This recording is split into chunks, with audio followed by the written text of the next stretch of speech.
There's a stretch of land between Charleston and Savannah where the tides move slow, but the stories run deep. They call it the Lowcountry, and this is Lowcountry Unscripted. We're not here for headlines. We're here for heart, for the fishermen and the founders, the chefs, the hustlers, the hometown heroes, the people who make this region more than just a postcard. It's voices from the docks, the dirt roads, the dive bars, and the back porches where truth gets told. No filters, no edits, no bull, just raw Southern stories told straight up. This is the real Lowcountry, and these are its people. Lowcountry Unscripted, stories that built the Lowcountry, powered by Coastal Solutions Media. Broadcasting from the Coastal Solutions Media Studios in Hardyville, South Carolina, here are your hosts, Brian and Gina Pierce. Hey, Lowcountry, welcome back to Lowcountry's Unscripted, stories that built the Lowcountry. My name is Brian. She's across the way from me now. Gina, tell the Lowcountry what's going on. Hey there, y'all. Welcome. We are back and with our favoriteest guest, Charles Davis, learning about a few things that I think everybody's going to want to know about today. That's right. He's back in the room. We're going to talk about some growing crimes that are targeting our parents, our grandparents. They're government imposters, they're fake bank agencies, they're tech support shakedowns, they're AI voice clones. We've talked about them before. If you do listen, Lowcountry Unscripted After Dark. Now we got Charles in here. He teaches a class on this down at the local university. So if you are super interested, which you should be, in this topic of conversation, you need to go down. He's going to tell you about that. He's going to give you all the information on that to make sure that you go. And this is something that our elder community, and even those of us that are not, you need to be educated. Charles, welcome back to the show. Yay. Always great to be here. And every time I come here, the studio has morphed into something more fantastical. So kudos to you all on your improved vision. I'm wondering what's going to happen next. Are we going to turn this into an elevator and be able to go up and It's like down a or Wonka something? Elevator. Exactly. Upside I really down. do think we're winding down on the improvements. I don't know. It's fabulous. you. Yeah, it's just totally amazing. It's because of the sparkly skeleton in the corner. Yeah, it's too bad that poor guy's got a little bit of a cold that he needs his Yeah, coffee. Yeah, you know. Gina does all the decorating, so I have to give her the credit for that. So that's great. That's pretty Charles, awesome. let us dive right into this here because you are the knowledge expert on such matters. But why are seniors the number one target for scammers right now? So that's a great question, and in my presentation, I have all this data up on FBI statistics and everything regarding why seniors are targets and how they are. The main reason is, and this is sad, so I apologize in advance for all of you listening that this is going to be a shock to you. People who are older tend to trust people, and the younger generations, starting with Gen X, myself, and moving down from there, have gotten more and more untrusting of people. And so the people who are in the generation in front of us tend to believe what people tell them, tend to believe that people are on the up and up. And, if you come across as authoritative, people are going to listen to you and do what you ask. And the thing I talk about is that what happens when you're having a conversation where you're unsure is they flip your brain to the emotional side of your brain. They scare you. They get you concerned about an account. They get you concerned about your sister is in the hospital. They do something like that. And as soon as they flip your brain to the emotional side of the brain, your ability to rationalize and think through what's happening, gone. Out the door. Yeah. And so it's one of those things where, especially down here, most people who have retired down here come from somewhere else. So it's an easy target because family isn't around. The kids aren't checking in on mom and dad every weekend, except maybe over FaceTime or on the phone, right? They're not coming here and having Sunday dinner. It's going to come down here twice a year to check on them. And because of that, there's kind of no oversight. And it's frustrating to me. And I since I started doing this presentation, I've done it, 15 times or so since I've been down here. Been here for about 2.5 years. Every time I do it as an open forum, like a question and answer period, and people all the time step up to a microphone and tell a story of something that happened to them or something that happened to a friend of them or their mom or their sister or their aunt or their uncle. And these are real stories of people that we know, losing a lot. And the one thing about the FBI statistics that they call out is that odds are the amount of crime in the elder identity theft genre, if you will, is probably significantly higher because of the shame and the guilt of falling for something just doesn't get reported. People, lose $200,000 and they feel bad about it, but they don't want to report it because they don't want to tell anybody that they fell for that, right? So there's have you ever seen the movie Beekeeper? Yeah. Jason Statham. Hey, that's a great movie. Yeah, it's a great movie. Lowcountry. Yeah, so I've added. There's a section in the start where I pulled a clip out of, and I present that now, and it's Rashida Jones, the mom from the Cosby Show, is getting scammed and got scammed out of $2 million. And I play the clip right as it starts, and people, is like, well, that's not real. And I'm like, yeah, it is. That's real. Yeah, that's real. There's not people cheering, in a room, while they're trying to hack. I'm like, yeah. If somebody just got $2 million of free money that they stole from your grandma, yeah, they're cheering. 100% they're cheering. So it's a little dystopian that, basically we're at a point now where the take home message that I do in the presentation is don't trust anyone. How would you say, because again, you're an expert at this and you deal with it and you hear about it all the time, and we all hear samples, like you said, but what would you say how have they changed? They evolve. Like from like 5 years ago to now, would you say the scams have changed in your thought process?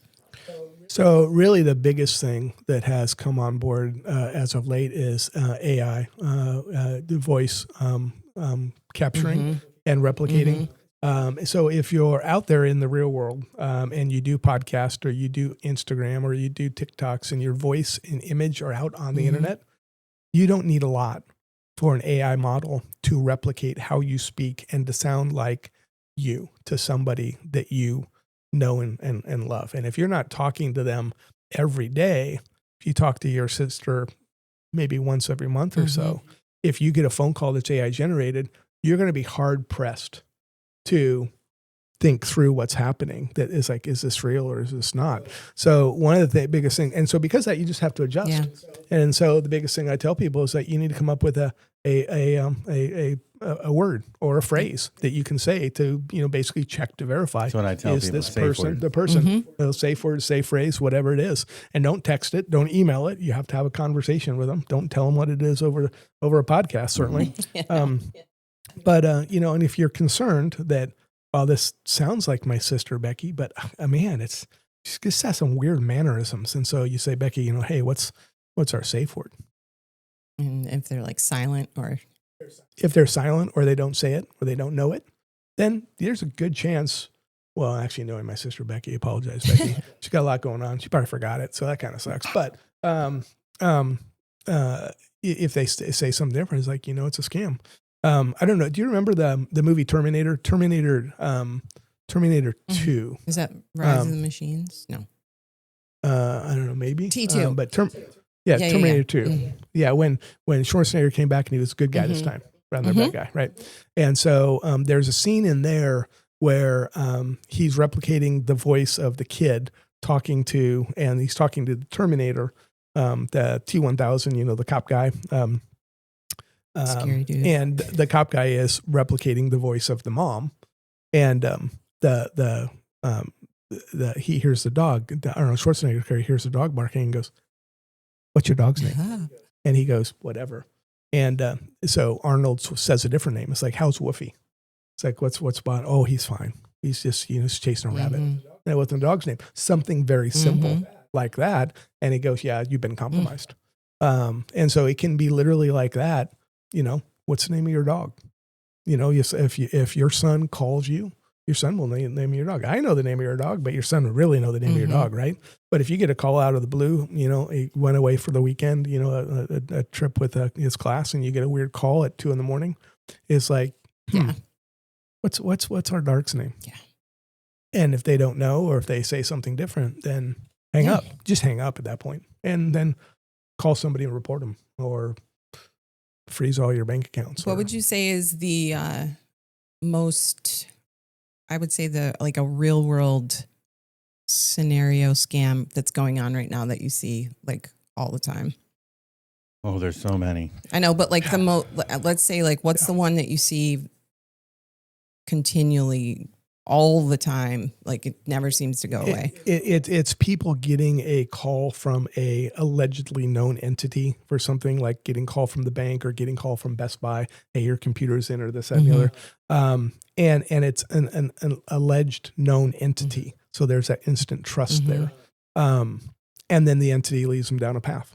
I have a friend, neighbor, client, whatever you want to say, in Margaritaville came up to me after the meeting and said, "Hey, do you have some time? I'd like to sit down with you and talk." And I'm like, "Sure." I went and met with him and his wife, and he told me the story that he had a computer problem. His computer wasn't acting right. So he went to Google and searched for Geek Squad, because he had used Geek Squad before, which is, service from Best Buy, right? Working on computers. So he had gone to Google, typed in Geek Squad, and the sponsored result that came up was a scam. He called the number on the Geek Squad number that came up, and they answered like it was Geek Squad. It was not Geek Squad. They said, "Hey, you need to install this on your computer." Install the computer, lock the computer. And all the stuff's on it. So it's completely froze out now. And then, again, now he's like, "Oh my gosh, your computer's really affected. We're gonna have to do this and to get it out." And, he started to be told to do things like, "Hey, you need to go get some Walmart gift cards to pay us to get this unfrozen." And his wife was yelling at him, was like, "Listen, this is not real. There's no way." And Norton is going to ask you to pay them in a Walmart gift card. Hang up the phone. Yeah. And so he ended up, and this went back and forth for quite some time. He ended up having to go to an ATM that was in Beaufort, that you could stick in your debit card, and it turns it into Bitcoin. He lost $57,000 In Beaufort? Did you? From that ATM machine. All the stuff buttoned together, got transferred out and is gone. And so, it's just a number of things. This doesn't make sense. Like, does it make sense that you're talking to Apple and they want you to pay them in Best Buy gift cards? It doesn't make any sense, right?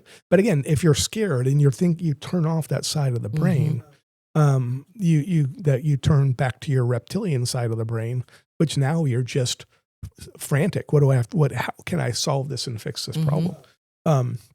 And it's terrifying, and romance scams are huge right now in the elder community. And like somebody calling and so, trying to date you. As people, as people get older, it's not uncommon for their spouse to pass away, right? And then they're lonely, or it's not uncommon for your spouse to get put into assisted living or memory care because they have dementia or something. And so now you're all alone at home, and you haven't been alone at home for 40 years. And so, the mind does weird things to people when they're suddenly alone. I've got a friend whose dad back in Colorado, this happened to him. His mom got put into a home, bad dementia, got put into a home. Dad was all alone.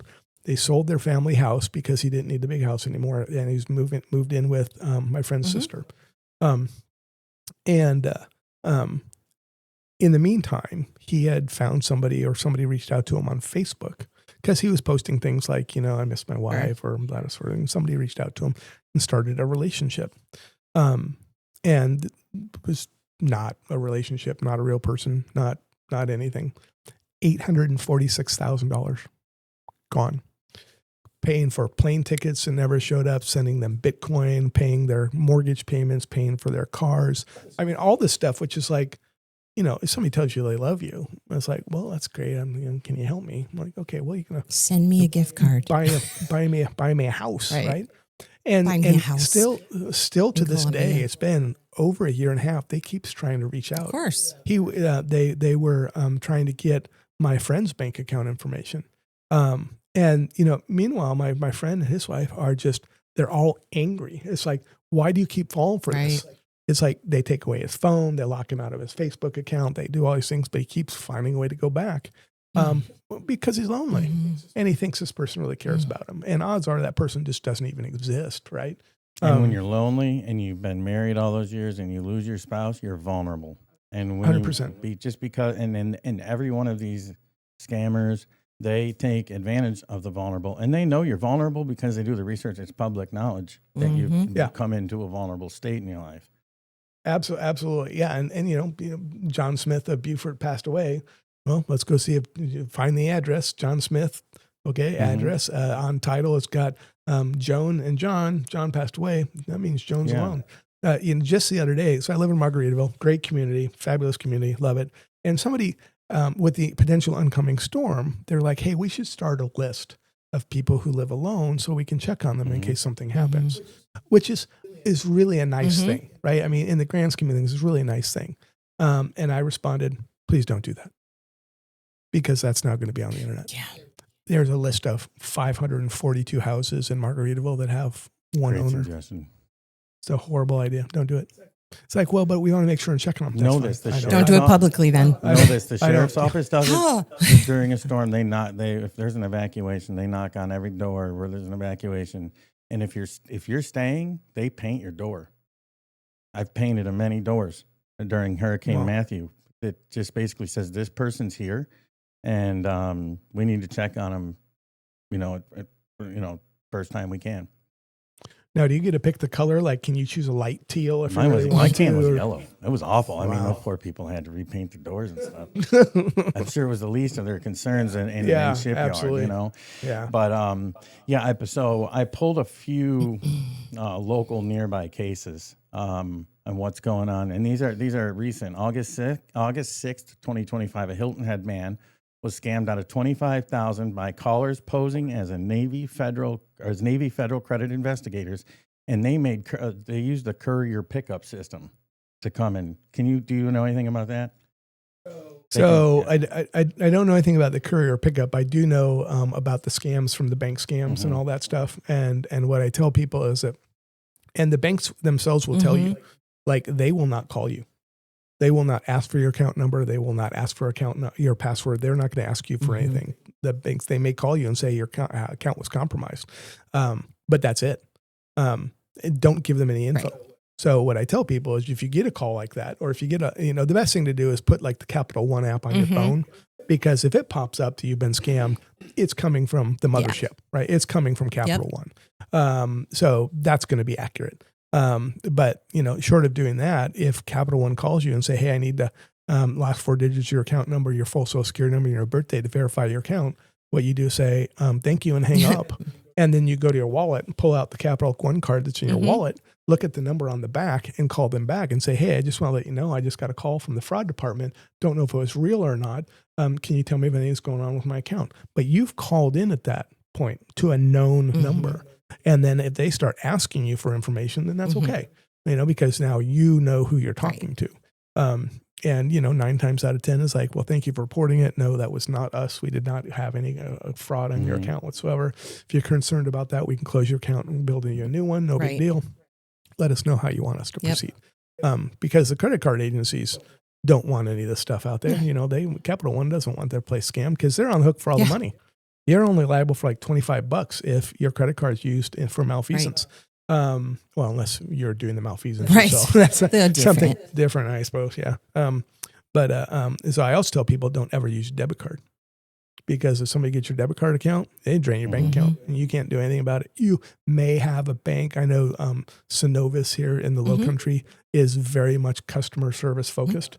And so if you really want to talk to somebody, talk to Norm Collins at Synovus Bank. He's a regional manager down here. Fabulous. But they have a system that they believe you, the consumer. And if something happens, they'll do whatever they can to make it right by you. And they have insurance themselves to cover these losses. So if somebody steals $5,000 out of your account, there's a good chance an upstanding bank is going to make an insurance claim against that and get you your $5,000 or part of it back. Is that an FDIC to protect you claim when they do that? It is. Okay. Yeah.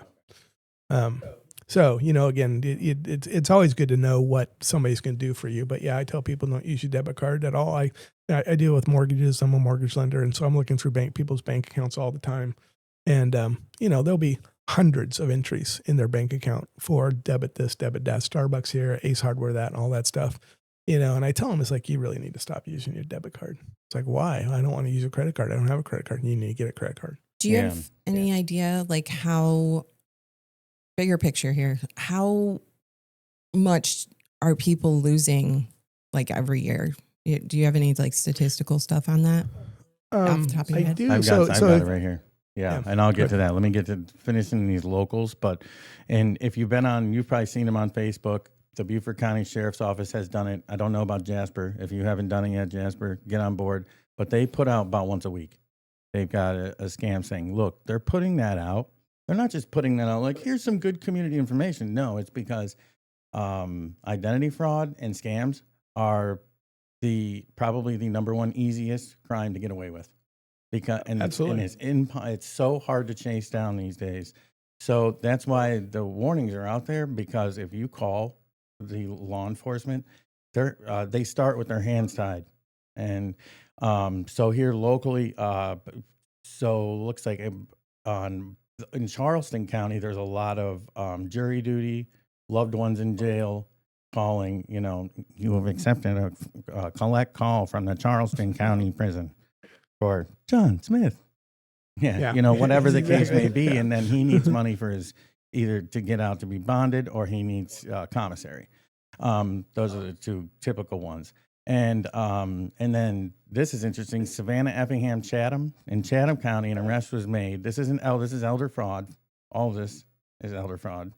$500,000. There was a bank impersonation that led to the handoff of precious metals and stones.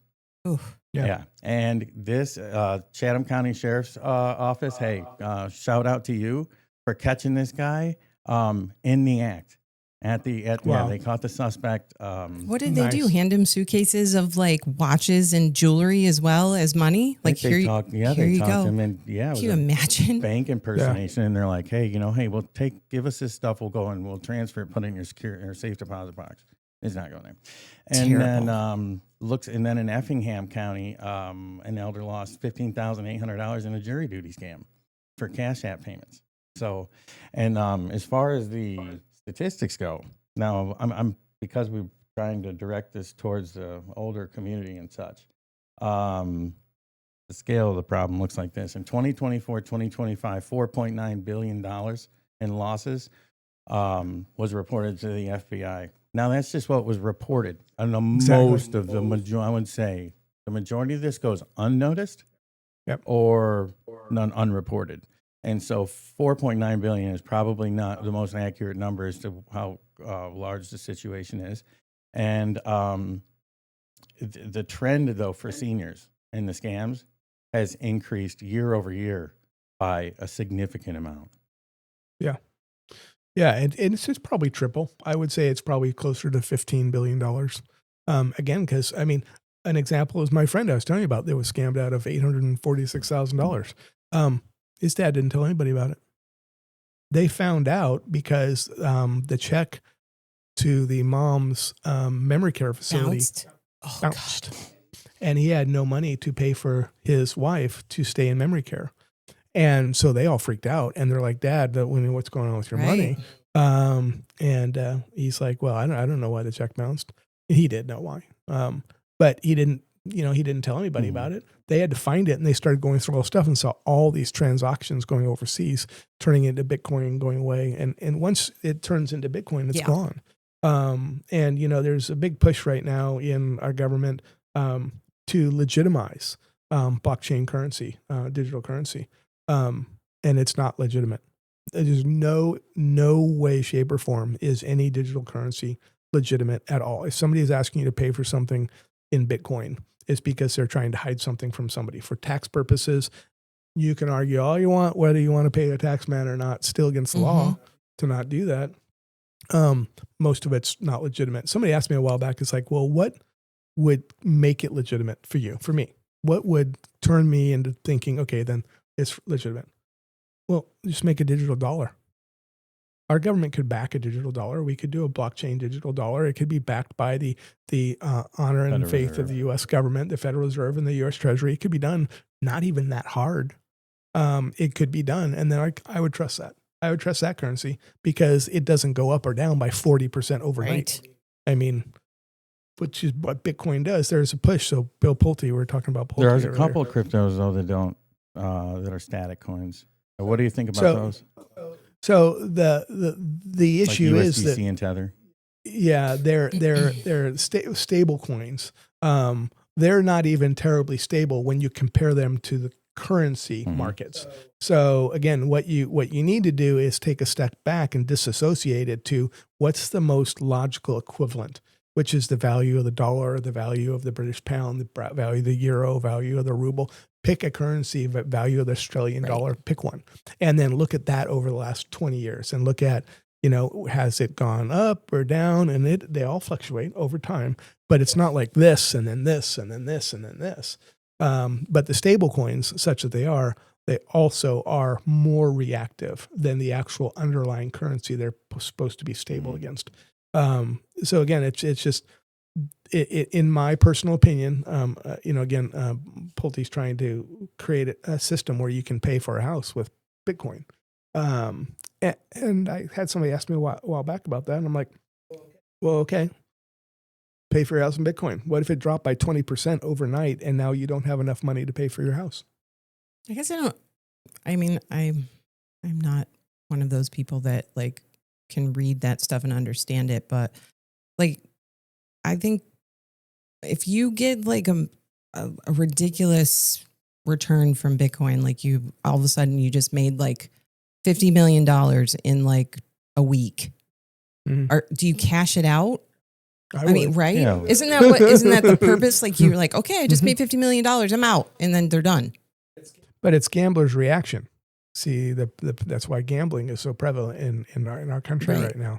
Is if you went from having $50,000 to $50 million, now you get greedy. It's like, well, I could turn this $50 million to $200 million. And that's what Pulte's doing. Essentially, is they take payment in Bitcoin in hopes that in 4 months Bitcoin's going to be $155,000 a coin.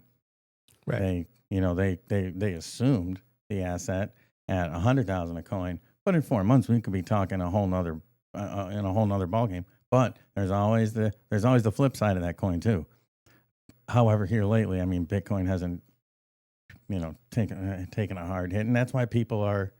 But what do they do? Do they transfer it to their bank accounts and then poof, it be gone? Like, how does that work? I'm sorry, now they're transferring it to Tether and they're offshoring it to a bank. But is that the typical thing, I guess? Yeah. So if you had money in stocks or bonds or Bitcoin, it's the same from the mortgage industry standpoint. So we'll talk about it from that perspective. Stocks or bonds or digital currency, and you want to use that to purchase a home. What you have to do is you have to effectively launder the money. You have to turn it into an actual currency. So you have to take your stocks and sell them, liquidate your stocks. And then you have to trace the money from where you sold it to the amount that goes into your bank account. Same thing with your bonds, the amount you sold them for, go to bank, same account, same thing for your Bitcoin. You can do it right now. You just have to trace it. And they're trying to eliminate that trace part that you could just go straight from Bitcoin into escrow and sell the house and eliminate that that process, which is a validation and verification of the funds.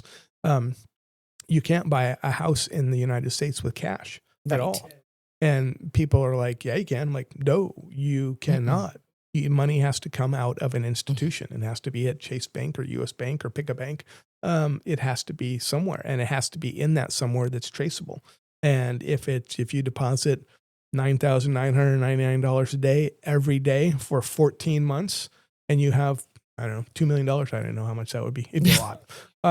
And you turn around and use that to buy a house.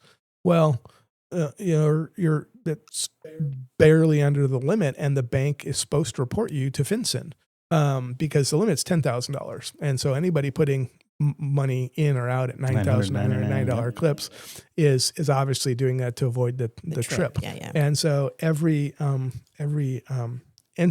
banking entity is supposed to report anything that looks suspicious to FinCEN, and it's all anonymous. It's all on the back end, and the reports are, because I had to do a few reports myself, and it's like, this looks fishy, and literally that's all I say. Here's the bank account. Here's the information I have. This looks fishy, and then I never hear anything back from it ever. Which means it disappeared. It was okay. They didn't claim anything, right?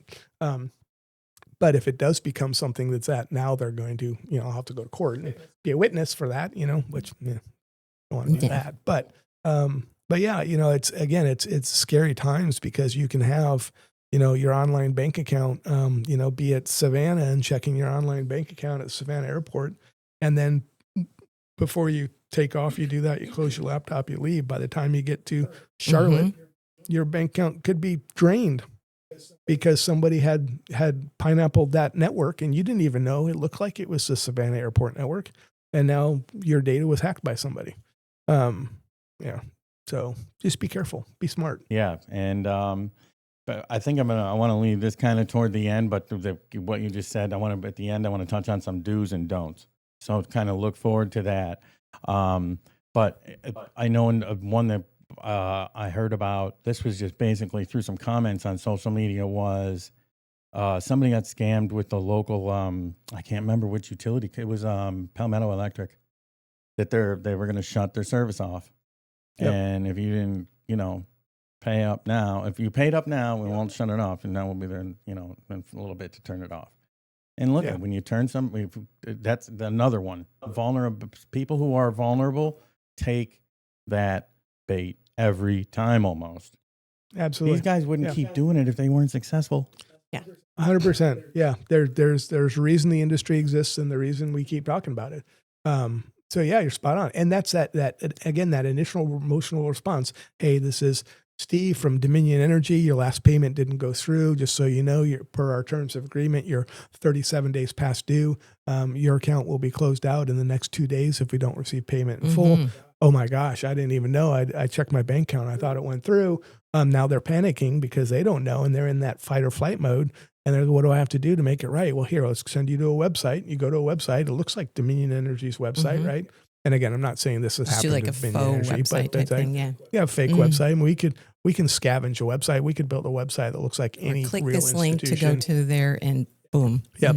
And then, you type in your bank account information, type in your social security number, your birth date, and your address. And now not only do they have some money from you for that, now they have enough information for all this other stuff they can do, right? One of the other things that I talk about along those lines is every once in a while you'll be on Facebook and you'll see a post that says something like, "Hey, it's 1972. What was the first car you bought?" Oh my God, I know. Don't answer those questions. No, it's phishing. I had somebody a while back also in Margaritaville post, "Hey, what's your pet's name? Let's put a post of all your pets' names. We're also proud of our dogs and cats." It's like, no, it's like one of the most common questions for a security question is, what's your pet's name? What's your favorite sport? What street did you grow up on? And usually if somebody's fishing for that piece of information, is they have everything else. Yes. They're just waiting for that one security answer that you owned a 1972 pea green Dodge Coronet, which may or may not have been my first car. Full disclosure.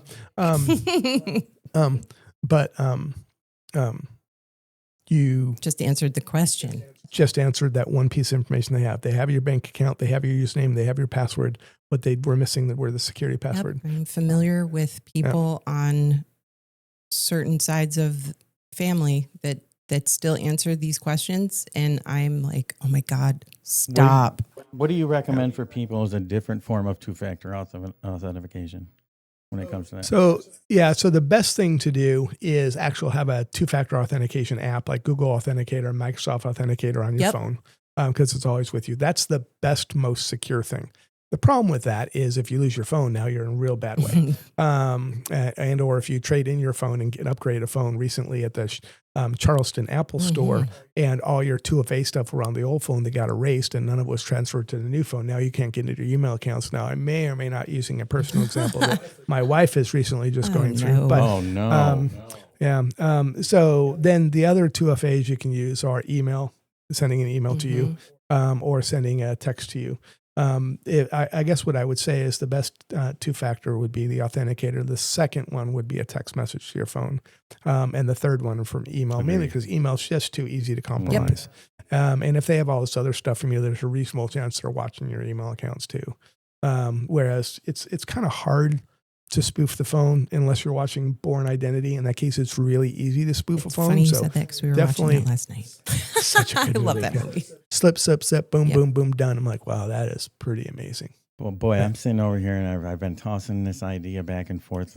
So before the podcast, I was thinking about doing it, and then I was like, and I even had this client on the phone. That's who I was talking to when you showed up. But so I have him cloned, and I was going to play it for you because it's just look, folks. All I have to do is text and hit generate, and it happens instantly. I don't think so. There's a couple people who've heard it, and it's you wouldn't be able to decipher, especially in the moment. Yeah, well, and it's everything comes so quickly. And the biggest thing is just, are you expecting this to be a thing, right? If you get a call out of the blue from Dominion or from Spectrum or from whomever, are you expecting a call from them? Are you expecting your bank to call you? And if the answer is no, then hang up. Don't even answer. So so one of my biggest little tricks that I use all the time, because my number is out there all over the internet, 303-870-6165. You need great mortgage advice company. I'm licensed. There it is again. 49 states. Wait a minute. It doesn't just stop at mortgages. If you want a tour of Margaritaville, call him up. He's got a couple segues. But my phone number is everywhere. So I get calls nonstop from people. And so if it's an automated system, they rely on your voice saying hello before it switches it to an operator. So if I get a call that I'm pretty sure is a scam, just don't say anything. If you don't say anything for 3 seconds, then just hang up, because they actually have to speak within 3 seconds of calling you, because that's a violation of federal law if they don't. That's the robocall call, right? That's a robocall call. Yep. So if they haven't said anything, just hang up. And so you also really haven't verified. Certainly don't answer the phone. Yes, this is Charles Davis. How can I help you? Because now they have you saying yes, and they have you saying your name. So don't use, also, if you're concerned that whom you're talking to isn't really on the up and up, don't use words that could easily be used in a verification. Don't say numbers. Don't say your name. Certainly don't say your social security number, your birth date. Don't say yes. Don't say no. Use weird words like affirmative. Because, if you're calling Capital One and they want you to verify your phone number and they say, is this your phone number? They're not going to say affirmative. It's not going to be accepted by their system. So don't say yes. Don't say no. Don't say I agree. Don't say I disagree. Just use big, stupid words. Because if they are recording you, and everybody's recording you at all times for every reason, you don't want any information that, if it leaked. Now, if you call your mortgage lender and they will all tell you now, this call may be recorded for quality control purposes. What that actually means is this call is being recorded to figure out a better way to market to you. That's what it actually is doing. And so it goes into a system, and they say it's landlocked, right? That's secure. But what if it gets hacked? And now all that information is out there. And I don't just all my recordings at work were recorded all the time. Have to be. Now that you said this brings something up. So I bank. I won't say who I bank with, but let's just say that when you call their customer service line, it says your voice is your password. Please, like you have to repeat the phrase. I'm not so sure I like that anymore. Yeah. I always just hit 0 and wait and beat on things till I can talk to an operator. Beat on things. Customer service. Customer service. That's right. Operator. Eventually you'll get to somebody, or you get hung up on. Either way, it's fine. But yeah, it's when I did this class a while back in Margaritaville, and there's a thing called quishing. Quishing is a fake QR code. So it's like phishing, but it's a fake QR code. So you go to a parking meter. There's a report in Denver that somebody had put fake QR codes on parking meters. And out here since COVID, you go to a restaurant and there's all kinds of menu QR codes sitting on the tables, right? Scan this for a menu. Before you scan it, make sure you check with somebody who works there. Is this a QR code for your menu? No, I don't know where that came from. Well, then don't scan it, because they could easily make it look like the menu, and it could even still be the menu, right? They could build an entire website that looks like the menu for Trader Joe's or whatever. Sure. Trader Joe's isn't a restaurant. I do know that's a fact, but it looks real. Meanwhile, they're gathering data about you on the back end. So don't do it. Anyway, this the lady asked me, like, so how can you verify that anything is real anymore? And I'm like, you can't. Mm-hmm. That's right.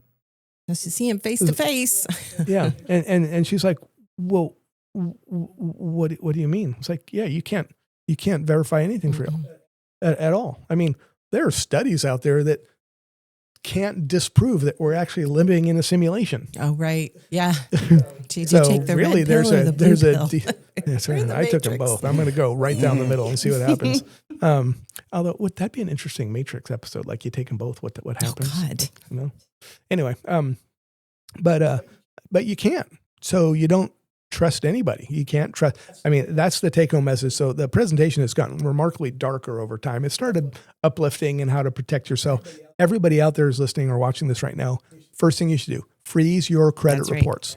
100%. That's the best thing you can do to protect yourself. Freeze your credit reports right now. Experian.com, Equifax.com, TransUnion.com. It's free to freeze and unfreeze your credit reports. You should do that immediately. Hit pause on this right now. Go to your computer, go to Equifax.com, TransUnion.com, or Experian.com. Now, here's the interesting thing. Make sure you type in those names correctly because there's scam sites that are TransUnion.net or Equifax. Exactly. Right. So you have to be very careful, and they look real. And now you're going to go in and freeze your account, and you're going to give them real information about your Social Security number. Don't do it. The other thing people ask me all the time about LifeLock, like, my bank got hacked and they gave me a subscription for this credit monitoring service. Should I sign up for it?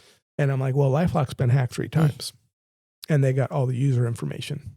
So no, don't do that. Well, but they're here to protect me. Like, well, okay. I mean, I get that. That's what they say they're here to do, but they can't protect your data. Are they really protecting you?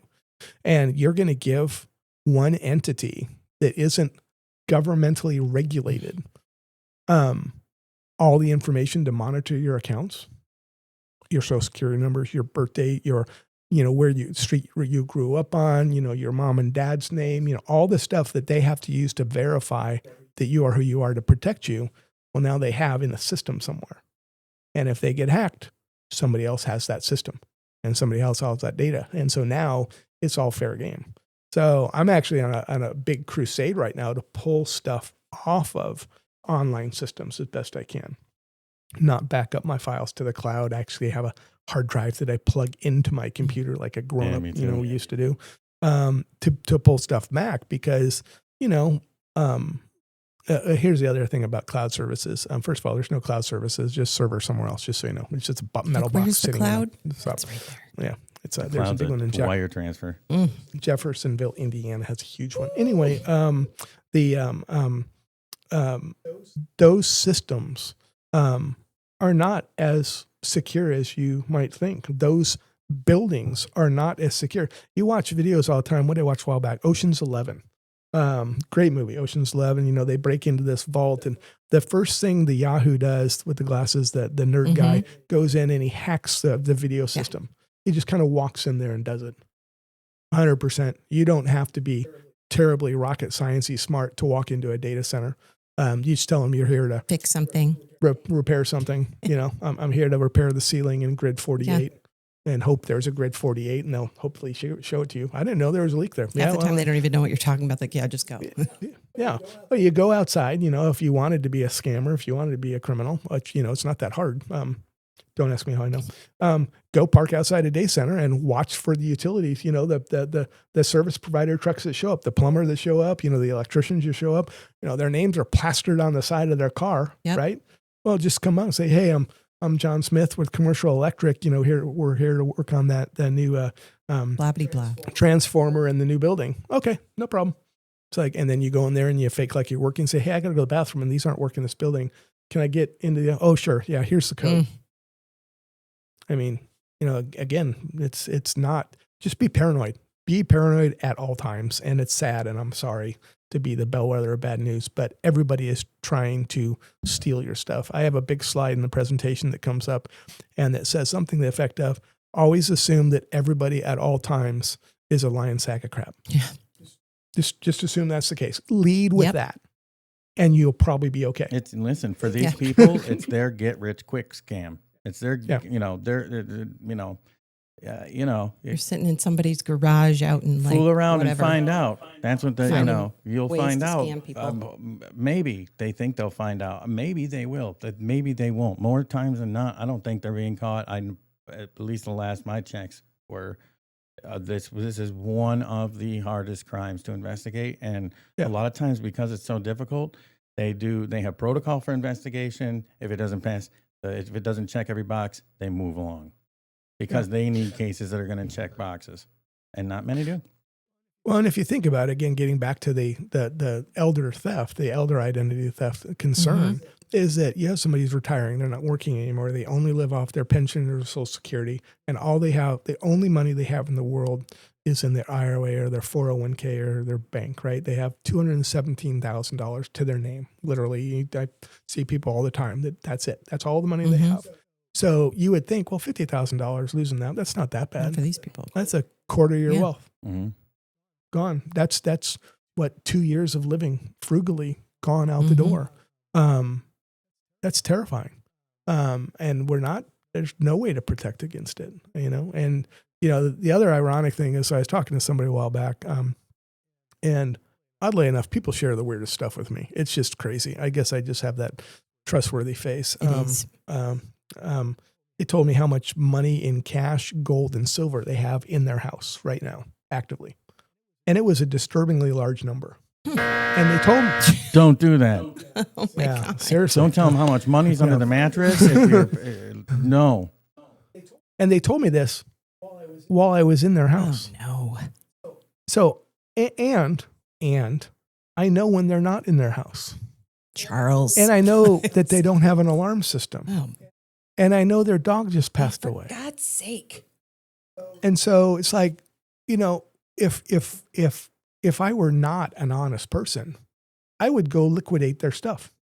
Gold, silver, that's not traceable. And listen, I can tell you, most people around here would. Cash, Charles, not not traceable. Charles. Yeah. Because there's serial numbers on every dollar Yeah. bill, but it's not scanned. You don't have I've ink always packs on your wondered. dollar bills under your mattress, I don't think. Yeah, I do Sleeping not. on a Yeah. bag of cash. Yeah. Anyway, just be smart. Don't tell people stuff that you wouldn't. Don't brag to somebody that you have $214,000 cash in your house. Don't brag to them. And then don't post on Facebook that you're out of town for 2 I weeks. wouldn't even tell them you got it in the bank, because then they might try to go get it out of the bank. Yeah. You never know. Charles, I want to go over some do's and don'ts for the community.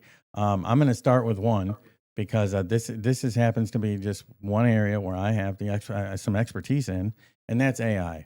Charles mentioned it earlier. He's like, I don't know how much they need. I'll tell you how much I need. 10 seconds.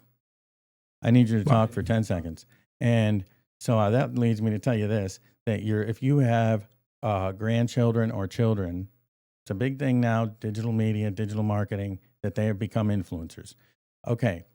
Charles knows that this podcast will be on YouTube. He also knows that anybody can strip the audio off the YouTube and use that. That is 10 seconds. I mean, he spoke for at least a 10-second stretch. And so that's what these influencers these days are making a fortune off of their digital videos and their traveling and their vlogs and their experiences. And they are easy to clone. Easy. And it's their parents that sometimes are the most vulnerable. So I will say that to say this. 10 seconds is all I need. 10 seconds is all I've ever used. I can use 3 minutes. If I have 3 minutes, it's going to be dead on. It's going to hear you breathing. It's going to pick all that up. Not only that, but whatever you speak about, I always tell people that, because I'm in digital marketing for small and medium businesses. So I always say, come in and talk about, don't just read me off anything. I want you to come in and talk about what we're going to be marketing. And that gives me a more accurate run on. Now, I will say this. I've also cloned some voices of people through their emails. AI can drag emotions, how you're feeling, just through the way you're texting or you're typing your emails. It can gauge if you're on the fence about something, or if you're having a bad day or you're having a good day. I say that don't ever trust caller ID.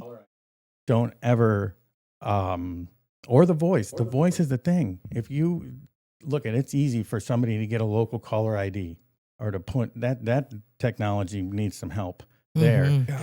But listen, when you pick up that phone, that voice that's on the other line, you don't know who it is. You need to take that into account each and every time you pick up the phone. You don't know who it is and you don't know what it is, Mhm. because there's a good chance it's not even a person. It's just a computer talking to you.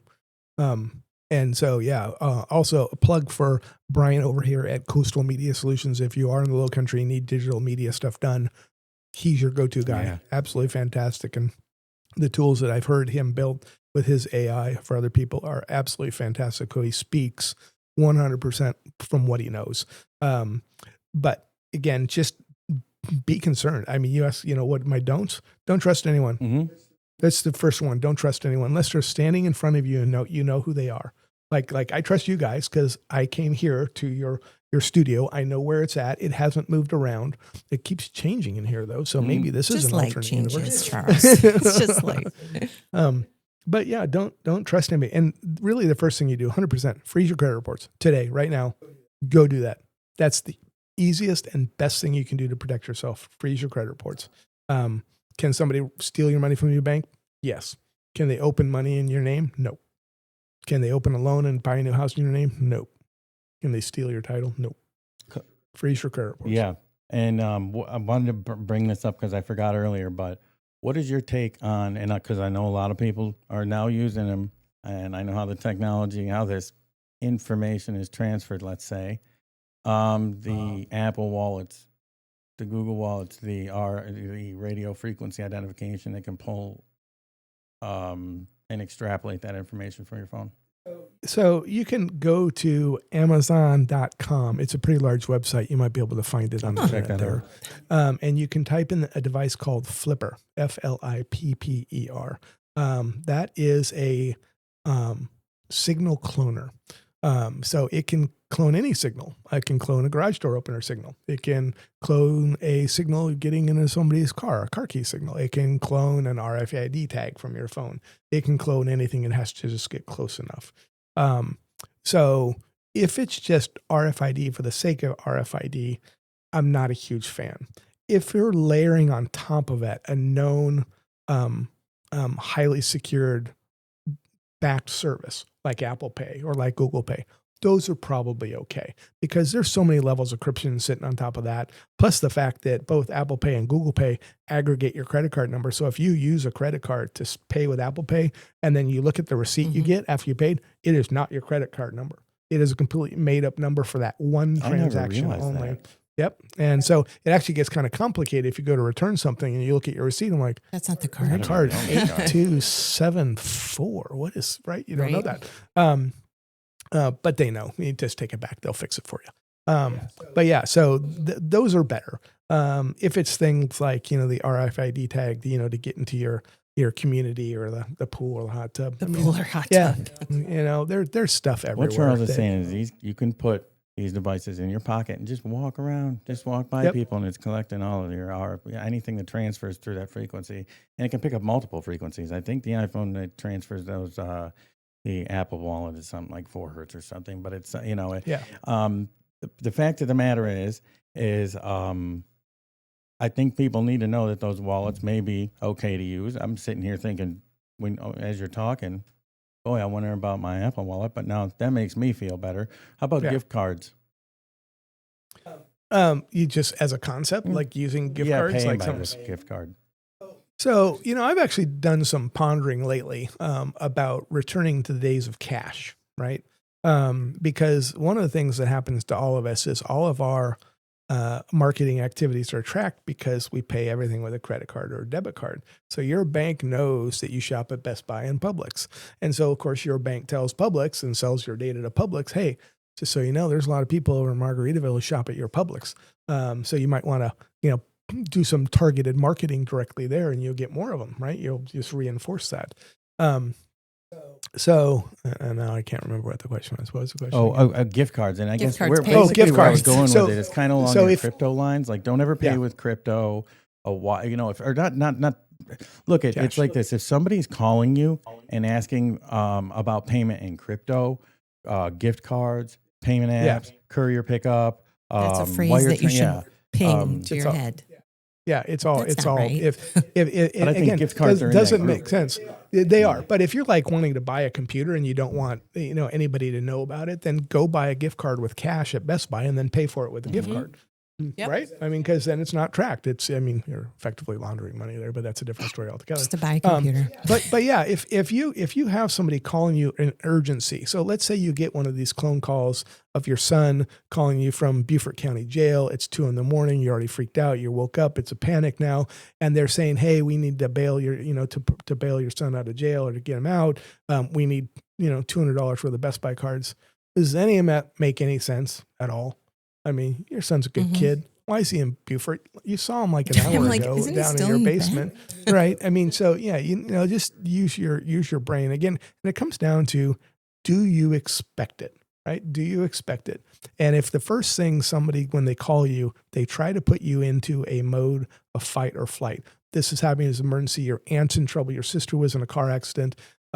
Hey, your car got stolen, all that stuff. You're immediately going into that emotional response mode. Try to stay out of that mode as long as possible, because that's the best thing you can do to protect yourself. Our brains are amazing at logical data following, but we can't do logical data following and have emotions at the same time. Our brains divided right down the middle. And as soon as you get into that emotional side, it's very hard to pull out of that and go back to, does it make sense that I've been told to go to a Walmart and get Walmart and Best Buy cards and then go to an ATM machine in Beaufort and put my debit card in to turn it into Bitcoin to pay a bill to unlock my computer that's broken? Yeah, I mean, does any of that make any and sense? impulsivity is directly related to the fight or flight response. I mean, it doesn't matter. That's along all lines of living beings. Is that when you're in a state of survival, you're going to make a lot of impulsive decisions, and Right. this is all of these. Most of them, I shouldn't say all of them. Most of them they're trying to put you in that situation. And listen, they're good at talking you through the situation because they just talked somebody through it 15 seconds ago. Right. Yeah. And it's the same script. They're using the same script. Everyone. They're very well trained. Seriously, watch the movie The Beekeeper. Again, you're going to watch the first part. You're going to so think, good, though. there's no way this is real. It's a great movie. But now, whether there's an entity called the Beekeepers that go after and get the bad guy, I don't know. I hope there is, I suppose. You'll never know. The way the fraud system works and the way the emotional response works, the way that they're preying on this old woman's emotions and nerves and stress. And she has a few points during the conversation where she's trying to pull out and go into the logic mode. It's like, hey, maybe I should call my bank. I think I should call them first. And the person on the other end of the line says, yeah, absolutely. I'll stand on hold. Why don't you call the bank? I'll sit here for you. But just so you know, is like the longer you wait, the more stuff's being locked up on your computer, or the more chance of this, that, and the other is happening. Because they're trying to push you back into that mode of like, you had a good thought, let's get you away from it, and they're very well trained. Yeah, they're like the best in sales and marketing, honestly. Yeah, and they're horrible people. Just think if they work for good rather than evil, what we could accomplish. Be like, do you want a job in sales? Like Yeah, real seriously. sales? Yeah. Hey, Charles, tell us about what your the program you have at USCB. Do you have that? Do you have a date for that? Is that scheduled? It is scheduled. Where's my phone? I believe it's October 27th. It's through their Ollie program. Oh, it's coming up. Is that a Monday? It is. I believe it's Monday. Yeah, It should be. Let me grab my phone here. Because if you are Yes, interested in this, October 27th, it is at 1 p.m. That's through the Ollie program through USCB. It's called Protecting Your Identity. It's a great program. It's about 2 hours, about an hour and a half of information, about a half hour of question and answer throughout the program. And yeah, it's really, they're also Zooming it this year, which they didn't do last year. So if the class is full, last year it was packed. There was no additional people that were able to come in, 175 people or something there. Of course it was I'm packed, sure the demand Charles. will be higher this year. Yeah, and they're Zooming it this year. And so there's a good chance that you can get on and be part of it. But whatever you do, get informed. Go into your bank. I mean, walk into CPM, Federal Credit Union, or Synovus or U.S. Bank, wherever you bank, walk into your bank and ask them, hey, do you have somebody who can sit down and talk to me about identity theft protection? Every banking institution has somebody that you can sit down with in person that will talk to you about things you can do to protect yourself against identity theft. And they're not going to charge you for it. They're going to sit down because it protects them, because they're having to file all these insurance claims that are jacking up their insurance rates, which are eating into their profits, which are having to roll up the interest rates they're charging people and the fees and all that stuff. It's a big vicious circle. Yeah, and I just so everybody knows out there, it's free because most of the Ollie stuff. It's free for the. It's like, if I remember right, it's like a $49 subscription, but you can take as many classes as you want. For Ollie, yeah, it's a great program for the. Is it just? It's for the. You have to be a certain age, right? I think. Is there age? Yeah, I think so. I think it's 62 or over. Not there yet. But yeah, definitely go to USCB's website, University of South Carolina. They're it's a great program. It's been around for a while, at least 10 years. Yeah, and I've really enjoyed it. People are so nice. All the instructors for the Ollie program, they all donate their time. None of us getting paid everything. I guess they give us a lunch at the end of this season. Nice. Which is nice. Yeah. Last year it was Mediterranean. It was really good. You're going somewhere cool that maybe you'll have cool food like that. Maybe it could happen. But yeah, check that out. But just go get educated. Go to YouTube and type in identity protection and just watch a few YouTube videos on identity protection. But if they start telling you to sell a service, go log in here and do this, don't do that. Just get the information in your noodle. We're going to drop a bunch of different resource phone numbers and websites at the end of the show. But if you want me to read them now, I will, because I have all of them at my disposal. After you call your bank and freeze your accounts that you may have, you're going to then report it to reportfraud.ftc. That would be the Federal Trade Commission .gov. Or you can call them directly. Their helpline is FTC-help or 877-382-4357. If you have a Social Security scam, there's a hotline number that you can call. That phone number is 1-800-269-0271. And if you live currently in South Carolina, you can also call the Consumer Affairs Office at 1-800-922-1594.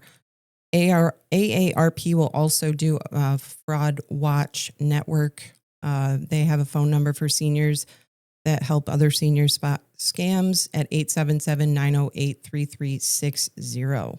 So yeah, and then FBI, local police departments, whether it be Beaufort County or Jasper County or Hampton, Charleston County, wherever you live. I'm telling you that I know this for a fact. Well, I know for a fact that most of three of those agencies have dedicated law enforcement officers that are going to help you directly with this. Because if they don't jump on it quick, If they don't track your inquiry in a rapid fashion, it's honestly it's probably it's too late. Yeah, be mindful. The other thing that I would advise is, if you think you've been scammed, if you have been scammed, please report it. Report it to the sheriff, the county, the sheriff, the police, the FBI, whoever. Report it to someone, because that will hopefully get more resources assigned to some of this stuff. And maybe also it will roll up the food chain enough that maybe there'll be some additional regulations in place on protecting yourself and protecting your funds and that. One thing that could be done very easily is you could have a required withdrawal period from accounts. So if somebody wants to liquidate $100,000 out of an account that has $105,000, and put a waiting period on it. Yeah, the cooling off period, I like to call that one. Yeah, exactly. Yeah. So there are things that you could do. I don't know if it's a thing, but you could ask your bank hey, do you have a form that I could fill out that if somebody asks for more than 25% of money out of my account, that you have to contact me directly and verify it, or something like Makes that. Makes sense. And if it's not a thing, well, ask your bank why it's not a thing. There are things you can do to drive the conversation forward and help to protect others. And again, freeze your credit reports. That's right now, Equifax.com, Experian.com, TransUnion.com. freeze your credit reports. Look around the site. There's a way to freeze them for free. They're required to allow you to freeze and thaw them for free at no cost. All of them are going to try to get you to subscribe to their premium service for $20 a month that adds extra layers of this, that, and the other. You do you. If you want to pay them extra $20 to lock your account versus freeze it, there's no systemic difference from your credit report standpoints, whether it's frozen or locked. One you're paying money for. If you want to pay it, great. But you have to be able to freeze and unlock your accounts at no charge. My ADD just went nuts. Is that really a term with freeze and well, I know freeze is thaw. Yep. Oh, technical term. I learned something new. Yeah, and actually most of the websites for the freeze icon, it'll be a snowflake. Okay. I was going to say, is it an ice cube? That would be cool. The thawing is just a skeleton of Frosty. Yeah. Yeah, no, freeze and thaw. Absolutely. Well, Charles, you were so knowledgeable as always of these. Obviously, you need to be, but Well, we're look, so we glad to promised have the you. Lowcountry. You're getting him at a bare minimum once a month. Yeah. At a bare minimum, because he's got so many things to educate our community on. He's such a fantastic resource. I've known Charles now for a year. He is a friend that has become family to us. I love him like he's my dad. And we look forward to his visits every single time. We've been talking about it for 2 weeks. And so we can't wait to have him on again. I can't wait to see what we conjure up for the next one, but it's always valuable. And I know this, people are really on your, the Margaritaville one has really We done just do well. such fun things when Yeah. you're here, Charles. Yeah, I love it. I love you guys. I love the opportunity. I love the resource to the Lowcountry. It's something that's vital and missing. Some of the people that you've had on here, the Shark Whisperer, talking about the Oddities Festival down in Savannah. That's stuff that you don't find in a traditional location, and to have one spot where you can get all this amazing info and resources, it's fabulous. I love you guys. Thank you. We love you. We love you too. Yeah, it's been so awesome being able to provide this to the community. And of course, we don't make any money doing this. It's just something we want to do for the community. And I enjoy it. I think maybe it probably shows. I don't know. Yeah, it does. And it's awesome. It's a labor of love, I believe is what It's they true. call it. Yeah, so we have definitely had a good time, and we're going to keep doing these for you. Everybody, do us a favor, though. If there's something you want to hear from Charles, drop it in the comments. Like, follow, share, subscribe, all of that good stuff. Just know that on Facebook, we are the Lowcountry Podcast powered by Coastal Solutions Media. Everywhere else, it is at Lowcountry Unscripted. And you can always visit us on our website, www.lowcountryunscripted.com. Charles, go ahead and tell them, where can they get a hold of you? Best way to get a hold of me is you call or text anytime, 303-870-6165. My website's approvedbycharles.com. I'm always available here to help answer questions, see what I can do to help people. And, if you are moving down to Lowcountry and you just don't know where to start because everything's brand new, reach out to me. I'll give you some guidance, some great resources, good insurance agents for you to talk to, great realtors for you to talk to, good restaurants to go to. And they're almost all good restaurants down here. Just yeah, so. So we're all very accessible. So reach out to us, Lowcountry. Keep dreaming, keep building, and hey, keep yourself locked up. Make sure you are taking care of yourself. Security, it means everything. Be mindful. Bye-bye, Love Lowcountry. you.